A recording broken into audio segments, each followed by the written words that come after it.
pinapasok kami ng Friday, kaming lahat. Then, 2 days wala na namang pasok. Monday na ulit.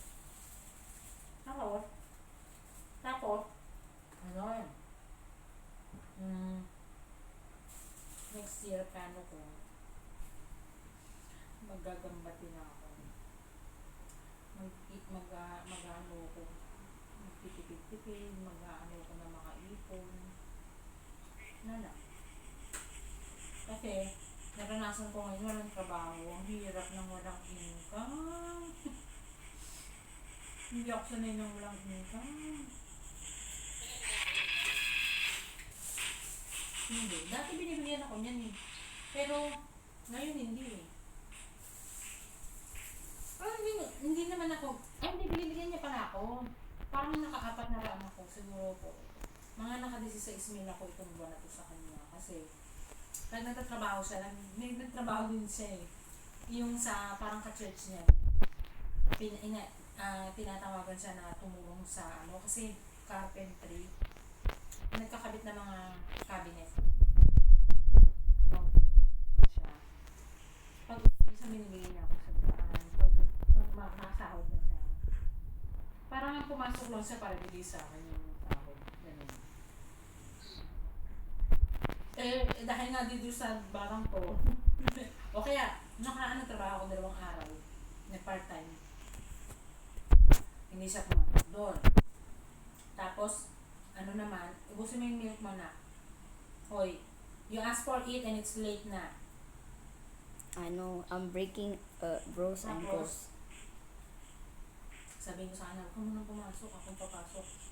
O kaya may trabaho ka na ba? Hindi pa nga ako nagbubuk eh. Hanggang sa hindi ko pinapasok yun pala, hindi rin naman ako magbubuk ng trabaho. Tapos pareho kaming hindi kami makakilos ng ayos kasi nga bago siya ituli. Ngayon naman, pwede na yung tatay niya, pwedeng umalis-alis. Ako talaga hindi.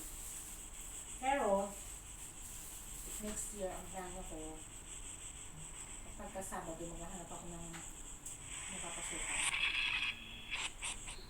Kasi nangihinayang ako. Ang dami kasi mga holiday sa eskwelahan. Ang dami kaaktuhan. Yung hindi na siya public holiday ano na lang sa school, yung mga kaartihan nila.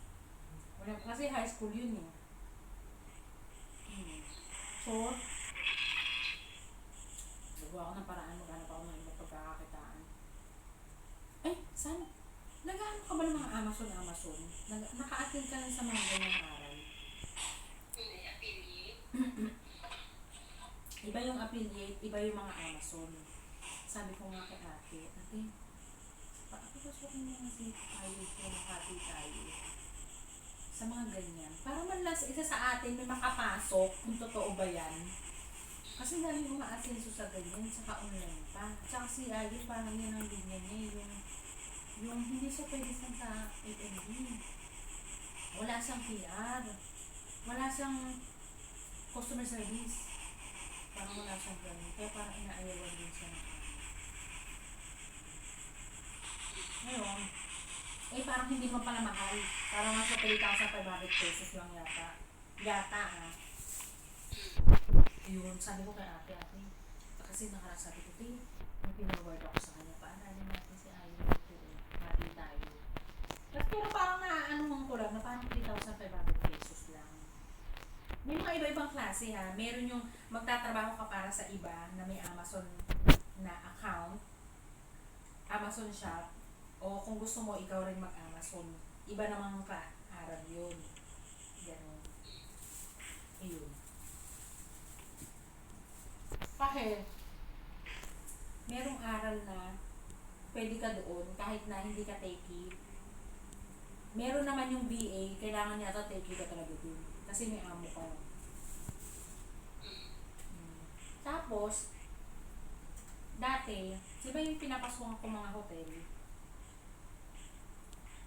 Wala ka makikita, yung mga banquet banquet, yung mga kasal, mga eventas kami mga magsaserve, part-time ko lang yun. Isang Pilipina lang ang nakita kong nakatrabaho ko sa ganong linya. Hindi pinapasok masyado ng Pilipinang gano'n. Nagtitiktok siya saan? Sabi niya, mag-TikTok ka na lang. Sabi, mag-TikTok daw ako. Pero hindi siya vlogger ha. Kumukuha siya ng sample. Ang galing nga ni, high school graduate lang yun ha. Kaso parang ano, alam mo yung dinidistansya niya yung sarili. Naklase ni Elaine, kanya 200,000 naman sa Pinas, sa TikTok. Affiliate ang tawag doon, yung bibili ka na yung product sa TikTok, tapos iaano mo rin sa TikTok. Yun ang affiliate. Kahit hindi alam nung seller na inaano yung product nila, basta yung link nila, tapos may bibili sa link mo. Kikita ka kung nakari 5 pesos per item or 3. Eh, sa mga hindi ko bibili, meron nga dito yung batika na sinira-sira niya yung payong na ayaw talagang masira. Sikat yun. Dahil sa ginawa niya sa payong. Kumita siya ng 39 billion pesos dahil dun sa payong. Eh, ongoing pa. Nung in-interview siya, nakapagpano siya ng resort, ongoing pa yung, syempre, pag may nakapanood pa na, kumikita pa siya. 3 pesos off yan o 7 pesos lang sa kanya doon. Pagka nabili yung payong, eh, sa dami nung bumili. Yun ang affiliate Pero san. hindi ka kikita sa TikTok na kung ano yun. Kailangan mag-affiliate ka.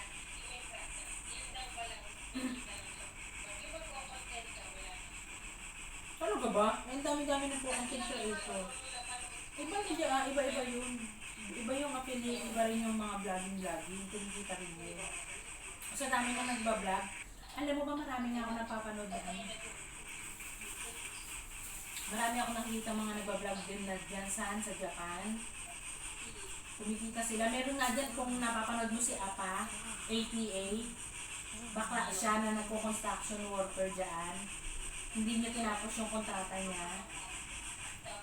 Sabi niya, kasi yung plano ko lang naman. Pero tingin ko, ko ba, hindi daw niya saray ang pagpo-construction. Pero siguro dapat, dapat kinaya niya eh. Baka ako, hindi siya competitive eh. Ba't ako may echo?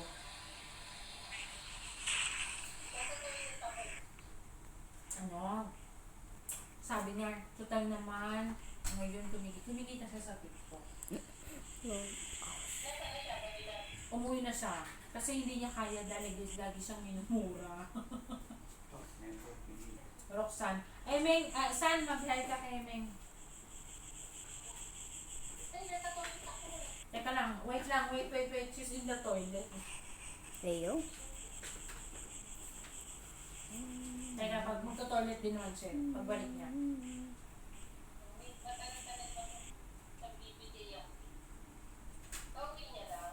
Hindi. Kanina pa sa bahay. Ako yung lumabas ngayon, kanina. Silang mag-ama ang nandito sa bahay. Wala mo sa tabaw. Na! Yung milk!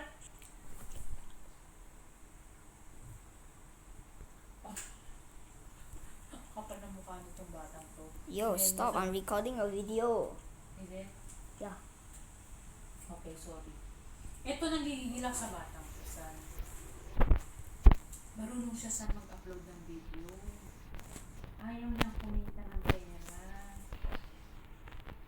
Sabi niya, bakit ako magaganyan? Parang ginagawa ko lang to para sumaya ako. Sabi niya gano'n. Sabi ko, di ba kayo mag-upload siya? Gano'n. Alam mo ba yung ate mo? Alam mo si Ate Giselle? Nagkakapera niya sa YouTube. Hindi siya interesado saan. Mukha tong pera pero hindi siya interesado kasi daw hindi daw siya mukhang pera na kaya lang daw siya nag-upload para daw hindi pera. Not yet. Teka lang, not yet. She's in the toilet eh. Tagal mo naman dyan. Uy! Yun po, medicine eh.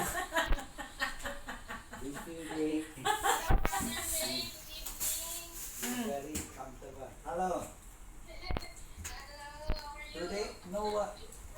Just finish it. How's your work over there? Good. Busy. But there's I don't have choice. How about you, brother? How are you? Okay, holiday. But usually, how many hours you all work? I'm working for 15 hours a day. 11.